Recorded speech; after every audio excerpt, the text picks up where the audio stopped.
pengamat ekonomi dari Independent for Development of Economic and Finance atau INDEF meminta pemerintah mengkaji pengaruh pajak ekspor nikel kepada penerimaan negara.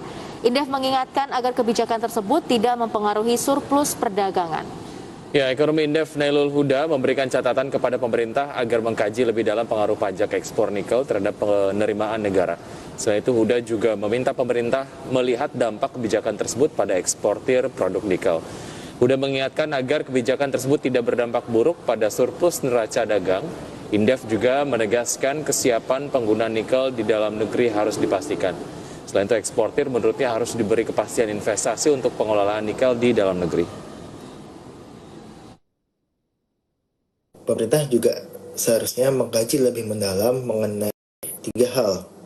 Yang pertama adalah apakah memang adanya pajak ekspor untuk produk nikel berpengaruh signifikan terhadap penerimaan negara.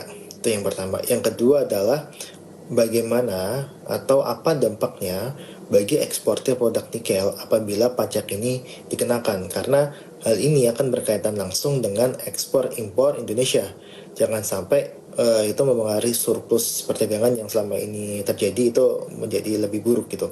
Nah, yang ketiga adalah kesiapan dari pengguna produk ekspor produk nikel ini sendiri.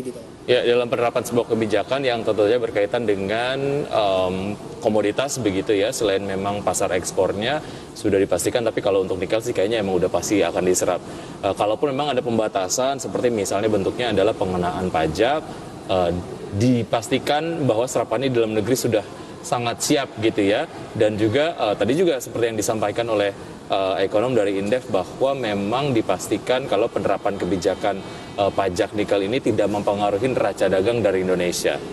Dan memang niat dari pemerintah untuk mengenakan pajak bagi ekspor nikel ini adalah supaya negara itu pendapatannya bertambah. Jadi yang untung itu bukan hanya segelintir pengusaha gitu ya. Jadi negaranya juga harus merasakan. Tapi mungkin adanya pengenaan pajak ekspor nikel ini dalam jangka pendek ini akan mempengaruhi atau memberikan dampak yang buruk terhadap investasi smelter. Tapi untuk jangka panjangnya ini justru akan memicu nilai investasi smelter. Tapi pokoknya semoga aja ketika pemerintah membuat kebijakan apapun itu, konsekuensinya juga harus dipikirkan baik itu jangka pendek maupun jangka panjang. Betul.